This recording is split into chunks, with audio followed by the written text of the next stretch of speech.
Good morning and welcome. Welcome, dear friends, to our spiritual home, the Unitarian Universalist Church of Tarpon Springs. My name is Barbara Rosen, and I'm serving as your worship associate today. I use she, her pronouns, and am a white older woman with white hair, green eyes, and wearing a white top and reddish pants. We want to acknowledge that here at the church, we are on the lands of the Tocobaga and Seminole peoples. We are a church of many welcomes, and we offer a warm welcome to all of you. This is a liberal community for all ages, promoting spiritual growth, social justice, and the arts. To learn more about events, our church calendar is on our website, uutarpon.org, or we'd be happy to talk with you during the coffee hour. For those present with us in the building, we have connection cards near the hymnals if you're new and you'd like to add your information so that we can keep in touch with you. There are also small cards if you would like to share a joy or sorrow and would prefer to do that in writing. We're delighted today to have acclaimed storyteller Katie Green leading the service, The Mystery of the Gods. Katie believes that stories can and do change the world. She has been telling stories and facilitating workshops across the U.S. and beyond for over 30 years. Katie is the initiator of the Interfaith Story Circle that meets once a month in various houses of worship. She's a member of Clearwater Friends Meeting, Quaker, New England Yearly Meeting. Her website is at www.katiegreenstories.com. Our first piece of music is Where Do We Come From? Number 1003 in the Teal Hymnal. When you get your hymnal open, you'll see that there are 4 parts to this song, and we're going to go all through all 4 parts. And then whichever part you feel comfortable with, you can choose that part and stick with it. We're all doing different parts, so maybe you can find a leader among us for the part that you prefer. So here we go. And notice that each line has a repeat. So we do each line 2 times before we go on to the next line. 2. Where do we come from? What are we? Where are we going? Where do we come from? What are we? Where are we going? Where do we come from? Where do we come from? Mystery, mystery, life is a riddle and a mystery. Mystery, mystery, life is a riddle and a mystery. Where do we come from? Where are we going? Where do we come from? Where are we going? Where do we come from? What are we? Where are we going? Where do we come from? What are we? Where are we going? Where do we come from? Where are we going? Where do we come from? Where are we going? Where do we come from? Where are we going? Where do we come from? Where are we going? Good try. Thank you all. You did it.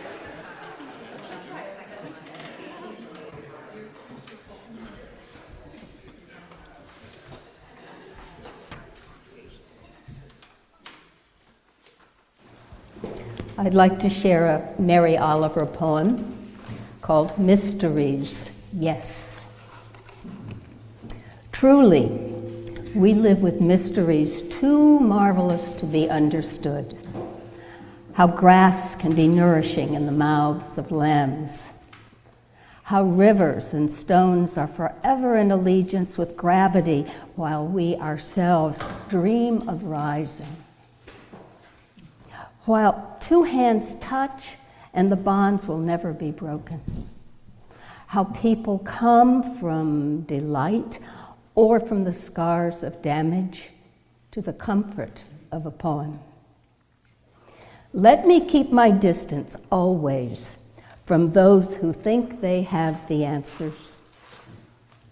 Let me keep company with those who say, look, and laugh in astonishment and bow their heads.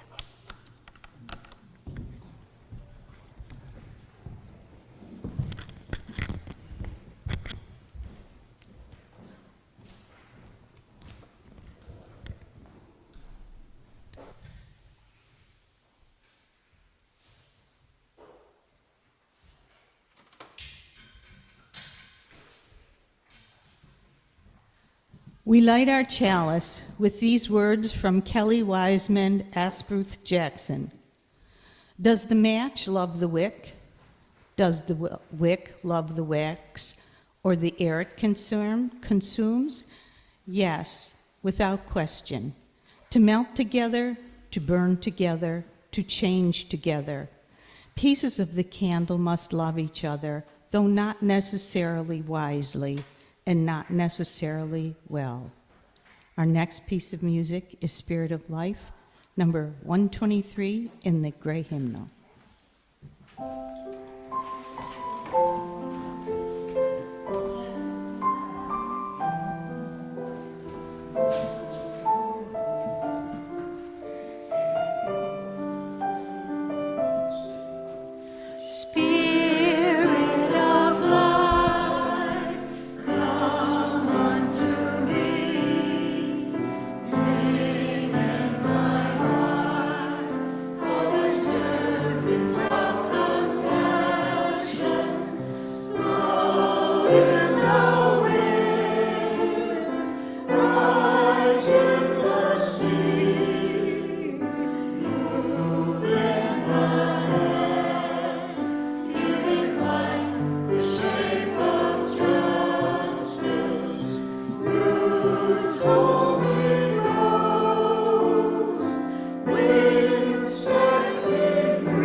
When I was a girl, my father traveled a lot, and there was a very popular song.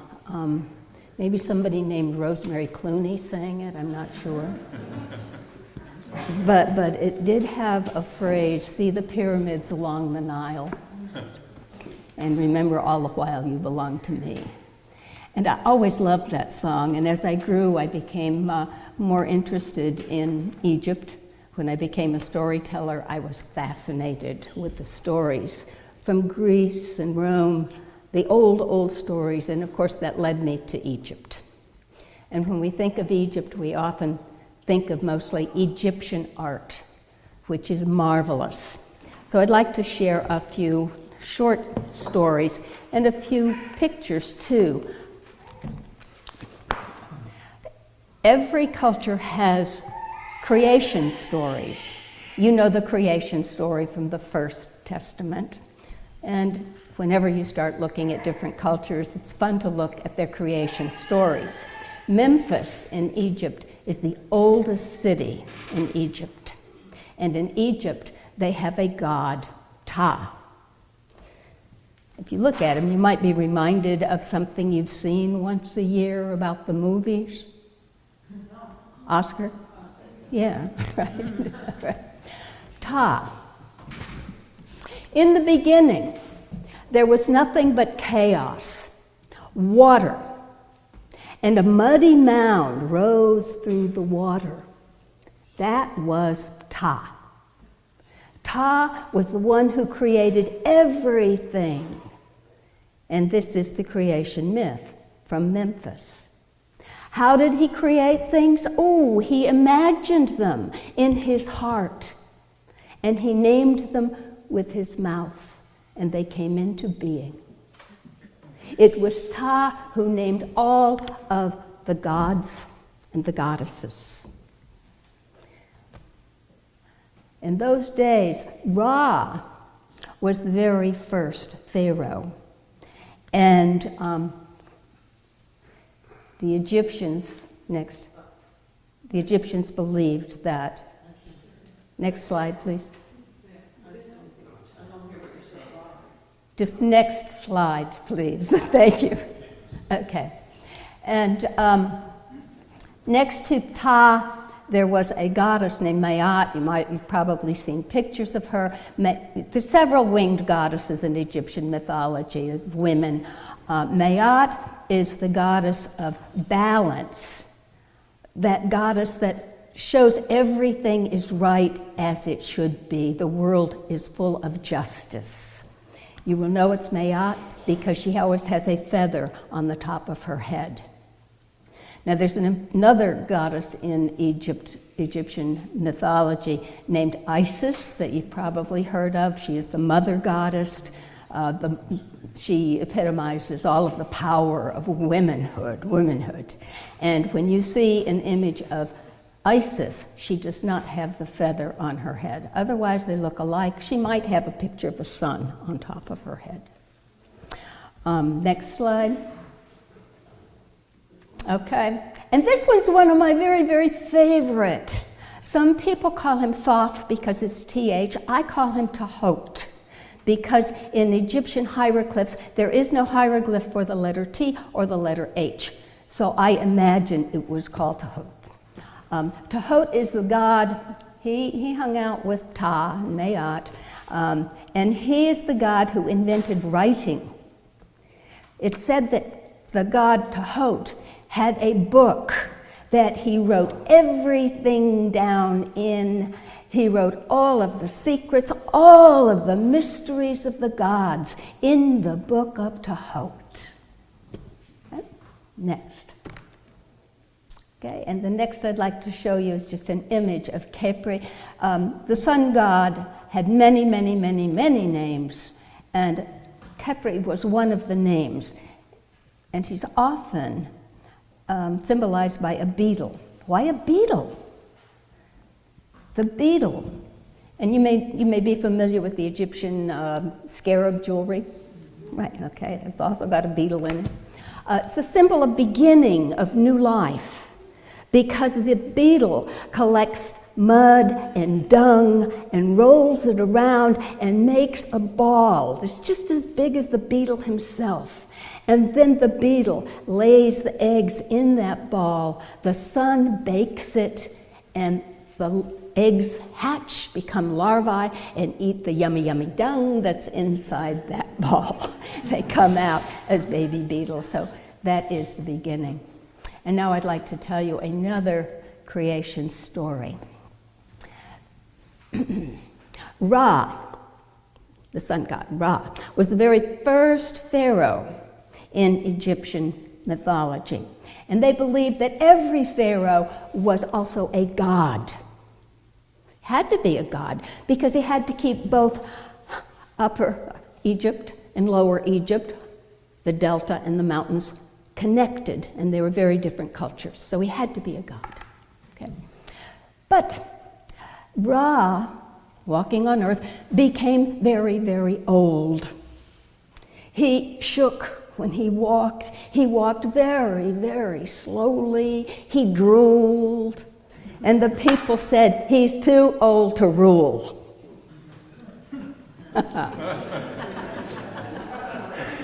But Ra did not want to step down because he felt nobody could rule as well as he. And he refused. All the gods and goddesses came to Ra and begged him, please step down, but he would not. And Isis knew that this was going to call for some of her magic. And so Isis hid in the tall grasses of the delta, and she waited for Ra to walk by, because Ra walked across the land every day just to look upon everything he had created. When Ra walked by, not seeing Isis, he drooled. Some of his saliva fell in the mud. And when he had passed, Isis picked up that mud and she shaped it into a snake. And she placed that snake back down on the ground. The next day, when Ra came walking by, he saw that snake. When the light of Ra's eye fell upon the snake, it came to life and it bit him. Ah! He said, I've been bitten by something. And he felt the poison surging in his body. It has power over me because it has something of me inside it. And that poison came stronger and stronger. He called for all of the gods and goddesses to repair this damage. And one by one, they came in front of him. But they could not take the poison away until Isis stood in front of him. And she said, were you bitten by a snake? Ah, he said, I have been bitten by something that I did not create, and yet it has power over me.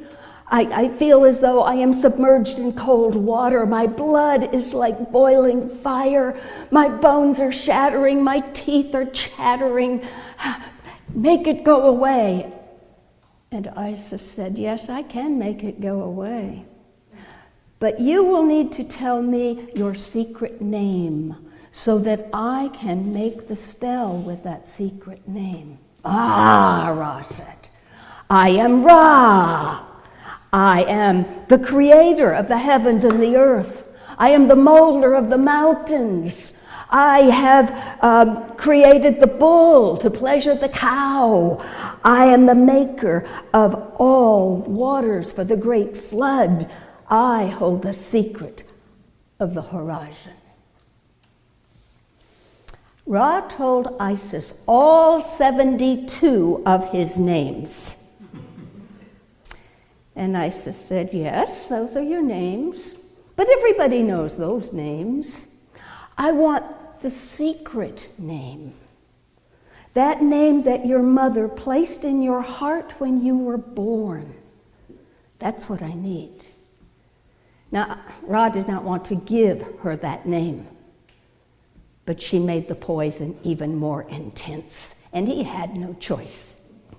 He took her to a dark, quiet place, and they sat together, and the secret name of Ra went from his heart into the heart of Isis, and now she had his secret name, and she could make the spell to make the poison go away. She chanted. The poison receded. Now, once Ra had given away his secret name, he couldn't be Pharaoh anymore. But he said, you must promise me you will never, ever, ever tell my secret name to anyone except the son that you will someday have. He shall be Horus. And Isis promised. So now even today, Ra sails across the sky in the solar boat with the Hot, Maat, and all of the other gods. And Osiris became Pharaoh. And very quickly, I want to tell you that when Osiris became Pharaoh, the world was in complete chaos. People no longer lived in homes. They fought with each other. There were wars. But it had to change. And at first it was just a breeze that carried the news. Osiris is Pharaoh. And then cool breezes from the north brought hope hope to the people. And Isis gave them gifts, barley and wheat. Osiris taught them how to cultivate and farm. And so the people lived better. They created cities, they created temples, they created offerings for the gods. And the gods could hear them and understand them. Life became good. It was civilized. The winged goddess Maat returned to the people. There was justice and balance. But Osiris wasn't happy. He wanted this civilization, this way of living, to be carried out to other countries around Egypt. And so a great army was formed to carry civilization to the neighboring countries. And Osiris left Egypt, leaving Isis in command. And he brought civilization to the other countries, but he did not go with soldiers carrying warriors, carrying weapons. Osiris brought civilization with poetry and music. Thank you.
Now is the time in the service where we take our offering for the work and welfare of this church. This month, Social Justice is asking for donations for MLK Scholarship Fund. For those at the church, there are plain envelopes in the pews if you choose to donate cash, and you can write your name if you'd like. For those at home, please go to our website, uutarpon.org, click on the donate button and select Social Justice Give the Plate. The offering will now be given and received.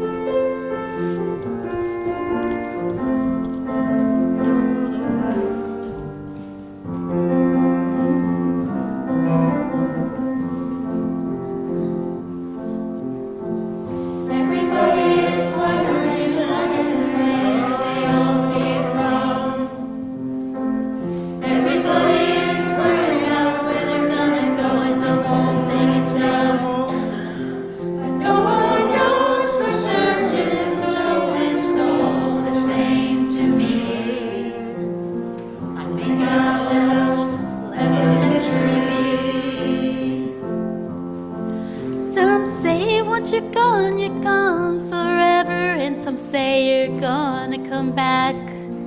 Some say you're resting in the arms of the Savior and the sinful things you lack. Some say they're coming back in a garden, a bunch of carrots and little sweet peas. I think I'll just let the mystery be. Everybody is wondering what and where they all came from. Everybody is worried about the when the whole thing is done. But no one knows for certain, so it's all the same to me. I think I'll just let the mystery be. Some say they're going to a place called glory, and I ain't saying it ain't fact. But I've heard that I'm on the way to purgatory, and I don't like the sound of that. And I believe in love, and I live my life accordingly. But I choose to let the mystery be. Everybody is wondering what and where they all came from. Everybody is worried about when the whole thing's done. But no one knows for certain, so it's all the same to me. I think I'll just let the mystery be. I think I'll just let the mystery be.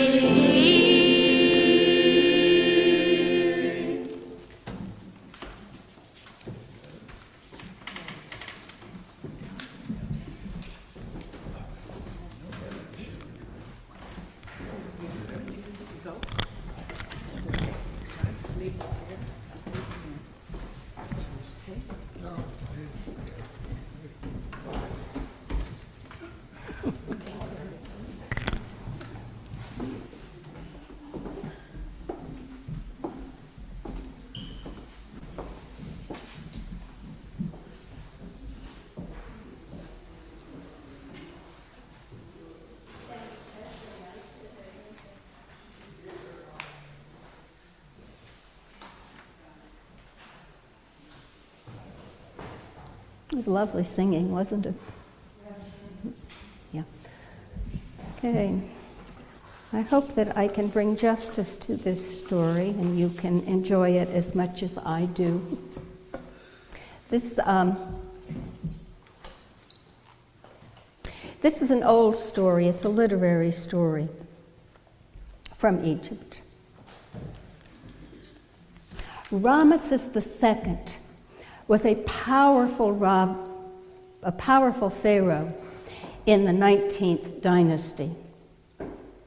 He ruled for almost 70 years, died at the age of 93. He had 198 children, 102 boys and 96 girls. Satni Kamos, the main character of my story, was the 11th son of Ramesses II. He was the second son of the great Queen Isnofret, and as the second son, he was not destined to become pharaoh. He was instead to be the high priest of Ptah. Now, when Satni Kamos was a child, he was very, very curious. Maybe you have known little boys like him. He took apart everything to see how it worked. And when Satni Kamos came across a beetle pushing that ball of dung, he opened the ball of dung to see what was happening inside. Now, as Satni Kamos grew to be a man, his curiosity grew just like he did. And when he was high priest of Ptah, married with a fine wife and with a child, one day he was reading the hieroglyphs in the darkest, deepest, most sacred part of the temple of Ptah, that area where nobody knows how to read those hieroglyphs except he. And he heard a voice. And the voice said, "Why are you wasting your time reading this when you could be reading the book of Tobit?" What? He thought, I could be reading the book of Tobit? Where all of the secrets, all of the mysteries of the gods are. Oh, and that is one thing that Satni Kamos wanted more than anything, is to know all of the secrets and all of the mysteries there were. I could be reading the book of Tobit. And so he left the temple, he went to his father, the Pharaoh, and he told him what had happened. His father said, "Forget about it." He went to his wife and told her. She said, "Satni Kamos, my dear, there is such a thing as too much knowledge." He went to his younger brother, Acclaimed, and told him, and Acclaimed said, "Let's go."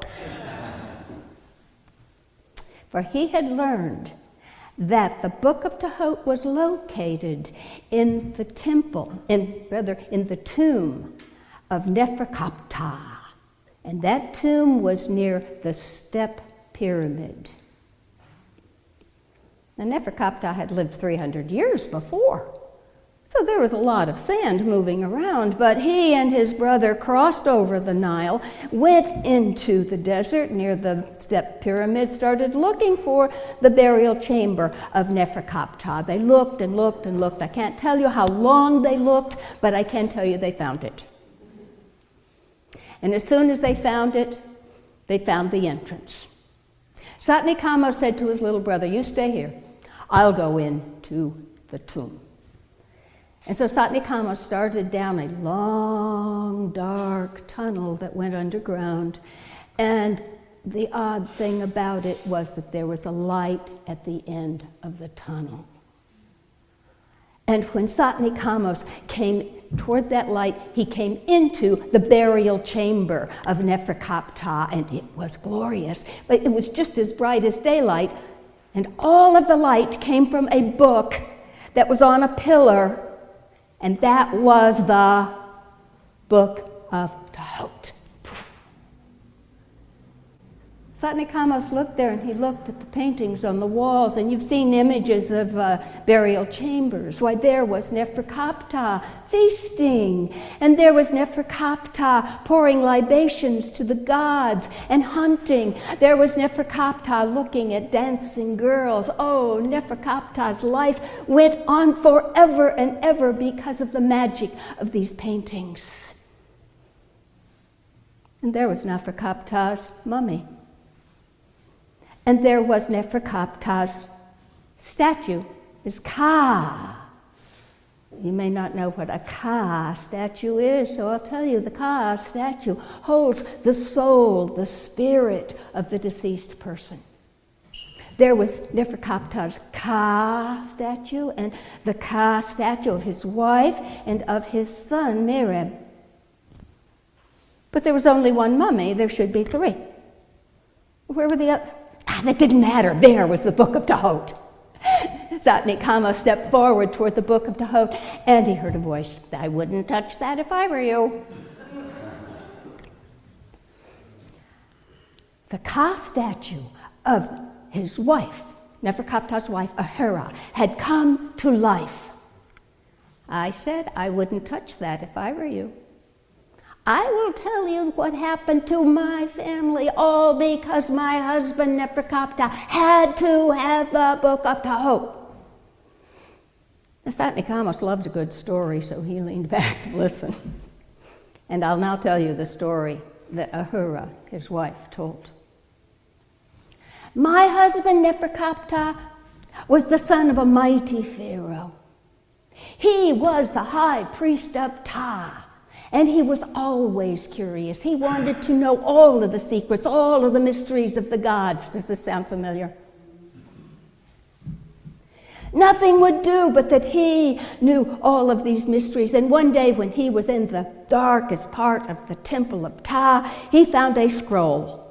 And he started reading it, but it disintegrated as he read it. But he did get the information that told him where the book of Tobit was.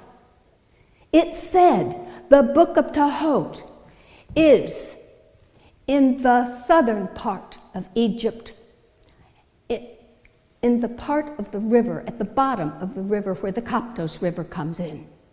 It is in a large iron box that's guarded by the snake that no man can kill. Oh, now he knew. Oh.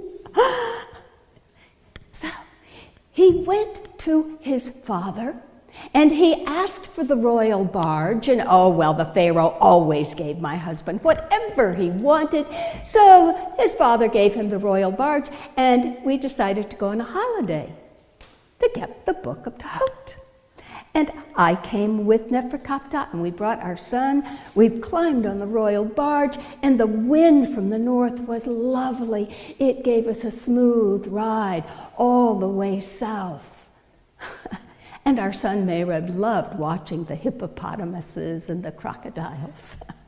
Now, when we arrived in Koptos, the goddesses of Isis and Osiris wanted us to pour libations and give honor to the gods. And so, of course, we did. It was mandated that we stay 3 days and do this. And so all during those 3 days of honoring the gods, my husband was collecting beeswax.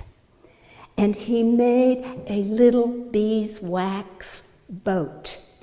And then he made little tiny men and put them in the boat, and they were to be the rowers. My husband, who had great magic, took that boat and he placed it into the river, and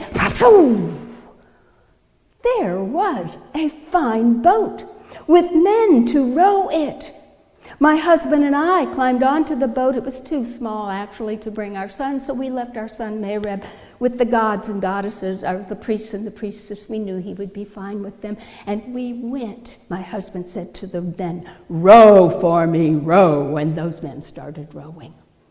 And they rowed that little boat up the Koptos River to the point where the great iron box was below on the ground of the river. And then my husband made a great magic. He went, and the walls of the water separated, made walls, and down on the bottom of the river we could see a large iron box. We had reached it, the Book of Tahut, and around it there was a snake no man can kill, and the floor of the river was covered with scorpions and smaller snakes. But again, my husband made another magic, and all of the scorpions and snakes went to sleep. And my husband jumped down beside the box. And of course, that snake that no man could kill, it reared its head to strike my husband. But my husband took his sword and cut off the snake's head. But no sooner had he done that than the snake's head went right back together. Again, the snake roared, raised its head to attack my husband, and my husband took his sword again and cut off the snake's head a second time, and whoop, the head came right back together. But now my husband knew what to do. Again, the snake started to attack him, but this time when he leaned over to swing his sword, he picked up sand. He went, cut off the snake's head, and put the sand on the snake's body, and the snake's head could not reconnect. And now he could open the great iron box. He opened the iron box, and there was a bronze box. He opened the bronze box, and there was a box of cedar wood. He opened the cedar wood box, and there was an ebony box. Inside that, there was a silver box. And inside the silver box, there was a gold box. And when he opened the gold box, there was the Book of Tahut. He had it. He had it. And through magic, he leapt back up on the boat, and the waters closed, and he said, "Row for me." And while they were rowing, my husband opened the Book of Tahut and started to read it, and he could understand all of the birds. He could understand the language of the fish. He knew why and how the stars moved in the sky. He knew most and all of the secrets of the gods. And then he gave me the book, and I read part of it, and I could understand the language of the God. And then we gave it to our son, Mereb, and little Mereb read some of it. When we arrived back at Koptos, my husband took a glass of beer and he poured it over the book of Tahot, so some of the ink would come off, and he collected it in a glass and he drank that beer. And now he had some of the book of Tahot inside him. We got on the royal barge and we started north toward Memphis, home. But we hadn't gone very far when a terrible thing happened. You see, Tahot knew that my husband had taken his book. And he had gone to the great sun god Ra and told him and said, "I'm going to punish him." And Ra said, "Do with him whatever you want." And Tahot wanted my husband to suffer greatly. So, at a certain point, by the will of Tahot, our son was pulled out from underneath the awning of the royal barge and pushed underwater and drowned. And we pulled his body up, and nothing would do. Of course, we turned around and we returned to Koptos and had his funeral, the 72 days that it takes for a proper burial. And then once again, we climbed into the royal barge and started floating back to Memphis. And again, at the same point, I was pulled out and held underwater without the sweet blessings of air, and I died. And my husband pulled my body up, turned around for the 72 days for the funeral. And now at this point, my husband, Neferkapta, knew that he was in for the same treatment. And so he took the book of Tahot and he tied it to his body. And when he started floating back up to Memphis, at that point, he was pulled off of the boat and drowned. But because he had the book of Tahot tied to him, his body was protected. It was caught in the lines of the royal barge. It was not eaten by the alligators or fish. His body was dragged all the way back to Memphis. And when they saw it, there was great, great grieving. He had a proper funeral, and that was when this burial chamber was built. So, now you know, she said to Satnikamas, now you know what happens if you try to take the book of Tahot. Don't touch it.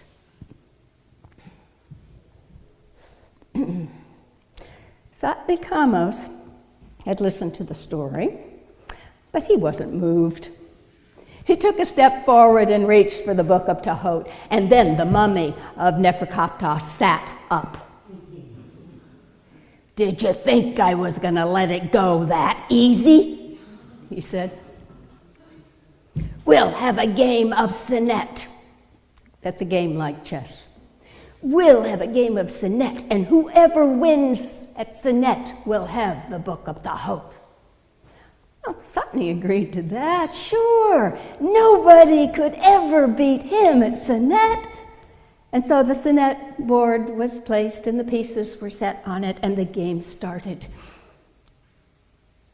Neferkapta declared himself the winner. He picked up the game board and whoop! Hit Satnikamas over the head with it. And his feet were driven into the ground up to the ankles. And he couldn't move. Another game? Yes. The second game was started. And once again, Neferkapta declared himself the winner, picked up the board, and whoop! Satnikamas was driven into the ground up to his knees. And he knew that he was not going to win a game of Senet with this mummy. He called to his brother. You remember where his brother is? at the entrance of the tomb. Good for you. Go to our father, find his most powerful amulet and bring it to me. Go like the wind. And sure enough, Anchorus ran and went across the river and returned with their father's most powerful amulet, the image of Khepre on the necklace. And when he ran into the tomb, there he saw his brother. Oh, the Senate game was still going on. And his brother, Anchorus, was in the ground up to his neck with one hand still there trying to place in it. Anchorus ran into the tomb. He put the amulet over his brother's head, and the ground released Satnikanos. The two boys were free. Satnikanos grabbed the Book of Tahot, and they ran out of the tomb, but leaving it in darkness. But they heard Neferkaptah say to his wife, "Don't worry. He'll bring that back as a beggar, wearing a pan of burning charcoal on his head." Well, now Satnikanos had the Book of Tahot. He told his father. His father said, "Take it back right away." His wife said, "Take it back. Wear a pan of burning charcoal on your head, but take it back." But Satnikanos would not. He had the Book of Tahot. He had all of the mysteries. He knew all of the secrets of the world. He had it. He could think of nothing else other than that he had all of the mysteries in his possession. But he didn't read it. He didn't open it. He did remember that part of Ahura's story. But he had the Book of Tahot. He could think of nothing else. He became totally obsessed with that possession. He neglected his responsibilities as the high priest of Ptah. He walked away from his family, and he went in search of forbidden things that he would never have done. And he turned into a beggar. He lost everything. He was crawling on the streets of Memphis, dressed in rags, starving. Somebody felt sorry for him and gave him a coat and took him to the Pharaoh. The Pharaoh said, "Yes, return the Book of Tahot." And he did. He went into that tomb again. It was easier to find this time. And he returned the Book of Tahot. And the light came and filled that burial chamber again. He turned to leave, but that mummy sat up again. "You're not finished. Go to Koptos. Find the mummies of my wife and son. Return them so that we are together." And so that's what Satnikanos had to do. The wind was good. He got down to Koptos and he began to search for this tomb. And remember, it was 300 years earlier that Ahura and Merab were entombed. Sand moves in the desert. New buildings are created. They could not find it. I don't know how long he looked, but eventually an old man came to him and showed him where the tomb was. That tomb was underneath the home of a priest. And that is what is often done today, you'll find in the mummies. They dug, and they found the mummies of Ahura and Merab. And as soon as they saw the mummies, that old man gave a great cry of joy and disappeared. And Satnikanos knew that old man had been the Ka of Neferkaptah. The mummies were placed on the royal barge, and the royal barge drifted back to Memphis. It was seen, great celebrations were held, and there was a wonderful royal procession of bringing those mummies to the tomb of Neferkaptah and replacing them so that the family was together. Even the Pharaoh went.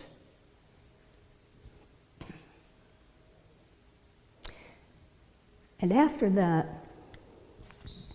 because he had not read the Book of Tahot, Satnikamas was able to return to his position as high priest of Ptah. He was united with his family again. And in fact, Satnikamas kept up his interest in ancient Egyptian tombs, and he was the first father of Egyptian architecture. And that is true. Many, many, many stories about him were written. But Satnikamas never again wished to know all of the secrets. And he always praised the mysteries. And that story was written down by the scribe Zibhartu in 38 CBE, 1,000 years after Satnikamas died. How do we know it? Because of those scrolls. Thank you.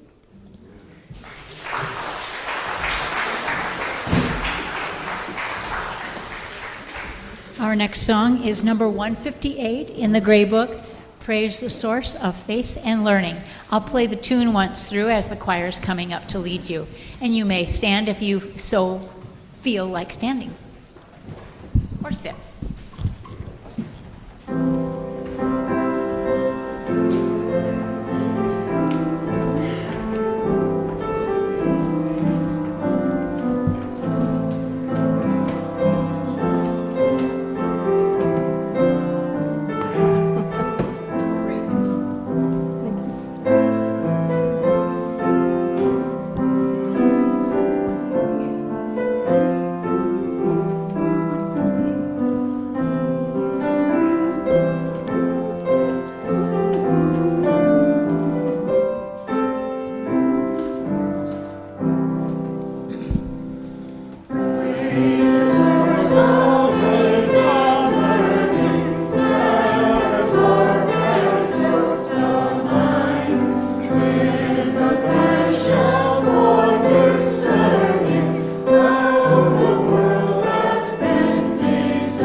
Our closing words. There is power in storytelling and its ability to connect us on a deeper level. The narrative carries a unique message, reminding us of the kindness, beauty, and interconnectedness that surrounds us. They inspire us to appreciate the little joys, extend compassion, and find solace. These are the shared human experiences we encounter along life's journey. They transform our lives from transformative power of connecting through words. May it be. And the next piece of music, Walk Like an Egyptian.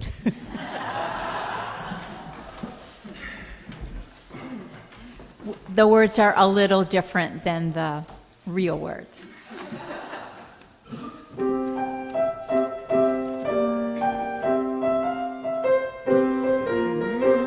In ancient times, Egyptians were cleverly building pyramids, enormous tombs, and covering them with hieroglyphs. Tutankhamun, young pharaoh, discovered in Valley of the Kings, canopic jars, and surrounded by golden loads of bling. Kings and their dynasties say, way-oh, way-oh, way-oh, way-oh, walk like an Egyptian. Those dead pharaohs packed in salt and bits removed to be mummified.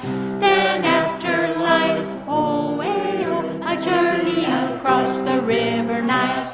Egyptian art was so smart, the people were all in silhouette.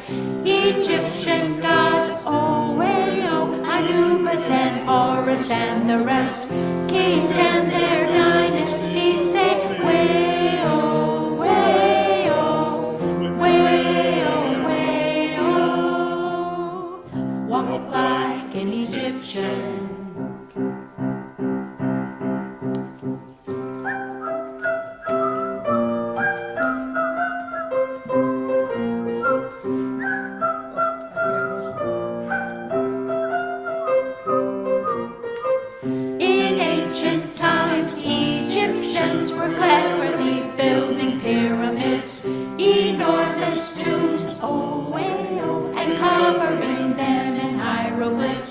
Tutankhamun, young pharaoh, discovered in Valley of the Kings, canopic jars, surrounded by golden loads of bling. Egyptian art was so smart, the people were all in silhouette. Egyptian gods, Anubis and Horus and the rest. Kings and their dynasties say,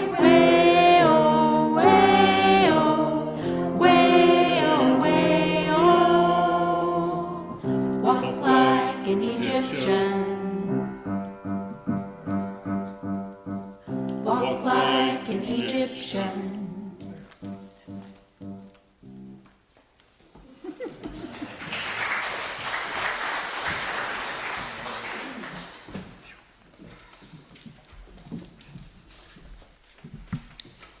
We hope you found meaning in today's service. We close with these words from Rolf Gerhard.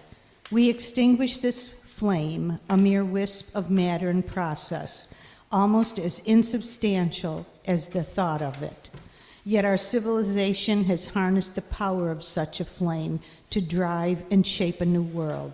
So may it be with the power of our thoughts, that in truth and love they may drive and shape a new world.